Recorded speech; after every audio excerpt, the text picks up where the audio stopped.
बताओ कांग्रेसियों, तुम सत्ता में थे ना उद्धव ठाकरे के साथ, जो असेंबली में खड़े होकर कहा कि मैं और मेरी पार्टी ने 6 दिसंबर को बाबरी मस्जिद को शहीद किया।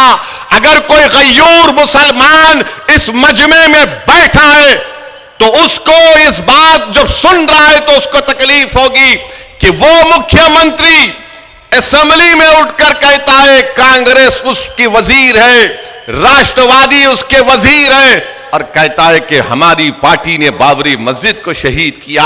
अरे कांग्रेसियों, अगर तुम में सेकुलरिज्म इतना राय बराबर जिंदा होता, शरद पवार अगर आपके पास सेकुलरिज्म राय बराबर जिंदा होता तो चुल्लू भर पानी में डूब मरते, तुम छोड़ के चले जाते, मगर नहीं, तुमने मुसलमानों को नहीं, भारत के उन गयूर हिंदुस्तानियों को बेइज्जत किया जो आज भी भारत से मोहब्बत करते हैं।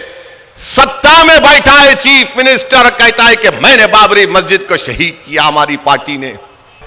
हमने रेजोल्यूशन पास किया कि महाराष्ट्र के मुसलमानों को रिजर्वेशन मिलना चाहिए।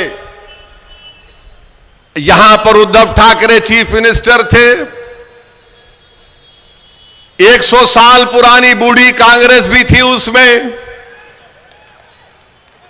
राष्ट्रवादी कांग्रेस भी थी, मराठों को रिजर्वेशन देने की बात किए मगर मुसलमानों को देने की बात नहीं किए।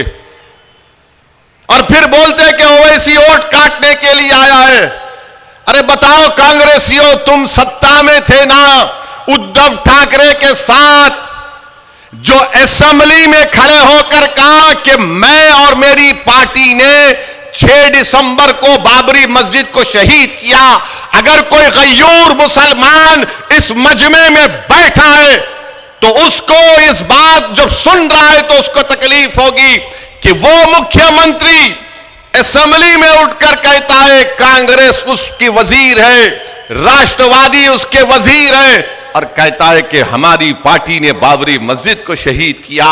अरे कांग्रेसियों, अगर तुम में सेकुलरिज्म इतना राय बराबर जिंदा होता, शरद पवार अगर आपके पास सेकुलरिज्म राय बराबर जिंदा होता तो चुल्लू भर पानी में डूब मरते, तुम छोड़ के चले जाते, मगर नहीं, तुमने मुसलमानों को नहीं, भारत के उन गयूर हिंदुस्तानियों को बेइज्जत किया जो आज भी भारत से मोहब्बत करते हैं।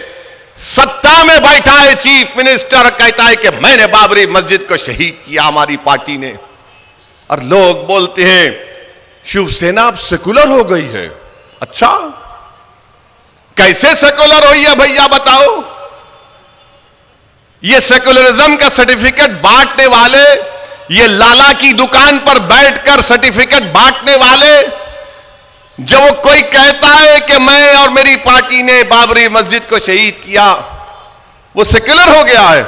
मैं चैलेंज कर रहा हूं आज के जलसे से शरद पवार साहब को और वो कांग्रेस के वो साहब जो पूरा भारत फिरे हैं, बताओ शिवसेना सेक्युलर है या कम्युनल है? बताओ, जवाब दो, सेक्युलर है या कम्युनल है? उसके बाद आप फैसला करो कि ओवैसी इलेक्शन लड़ना चाहिए नहीं लड़ना चाहिए। ये जाकर इख्तिदार की हवस में 15 साल कांग्रेस के पास इख्तिदार था, मगर उद्धव ठाकरे मुख्यमंत्री बने तो बोले हम भी पीछे आ जाते हैं, हम भी भूखे हैं, प्यासे हैं, गरीब हो चुके हैं, हमारे घर वीरान हो चुके हैं, हमको भी एक गाड़ी के ऊपर लाल लाइट चाहिए जो टाई टाई टाई करके रोड पर चल सके। कांग्रेस दौड़ते हुए गई, उद्धव ठाकरे के दामन को पकड़ लिया। राष्ट्रवादी कांग्रेस ने कहा, जब राष्ट्रवादी कांग्रेस तो सुबह कितने 8 बजे 6 बजे सुबह 6 बजे उठ के अजीत पवार और देवेंद्र फडणवीस दोनों सगे भाई बन गए। सगे भाई बन के गवर्नर ने उनको शपथ भी दिला दी। ऐसा नजर आ रहा था कि मेले में दोनों भटक गए थे, बचपने में मिल गए आकर। वो सेक्युलर हो जाते हैं और ओवैसी इलेक्शन वाला तो वोट काटता है। मिले फिर शादी नहीं चली, जल्दी तलाक हो गया। अब उसमें उस शादी में दूल्हा कौन था, दुल्हन कौन थी, आप तय करो, मुझे नहीं मालूम। किसने तलाक तलाक कह दिया? ट्रिपल तलाक तो बैन था, मगर सियासी तलाक चल रहा है अभी। अब नहीं मालूम कौन खुला लिया, वो छोड़ दिए तो उद्धव ठाकरे के पीछे। यानी आपको सिर्फ इख्तिदार से मतलब है, किसी से मतलब नहीं है। और हम पर इल्जाम लगाते कि ओवैसी खड़े होगा चुनाव में तो इनको फायदा होता, इनको फायदा होता। सुन लो, जो मजलिस इत्तेहादुल मुस्लिमीन के इलेक्शन लड़ने के खिलाफ हैं, मैं भारत के संविधान के तहत इलेक्शन लड़ता हूं और लड़ता रहूंगा। और याद रखो मेरी इस बात को, मेरी जिंदगी मेरी नाकामियों पर बनी है।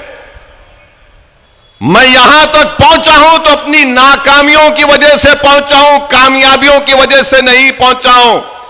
क्योंकि मेरा मानना यह है कि इंसान की, बल्कि मुझ जैसे गुनाहगार मुसलमान की कामयाबी उस दिन होगी जब हशर का मैदान होगा, जब तुम्हारे और मेरे अमाल का फैसला रब्बे करीम करेगा। जो राय बराबर नेकी करेगा उसके सीधे हाथ में नामा अमल दिया जाएगा, जो बदकिस्मत होगा उसके बाएं हाथ में दिया जाएगा। बल्कि मेरा मानना यह है कि मेरे पास कोई नेकियां नहीं है। अगर अल्लाह मुझे बख्शेगा जो गफूर रहीम है, तो रसूलुल्लाह सल्लल्लाहु अलैहि वसल्लम की शिफात मुझे बख्शाएगी, मेरे अमाल मुझे नहीं बख्शाएगी।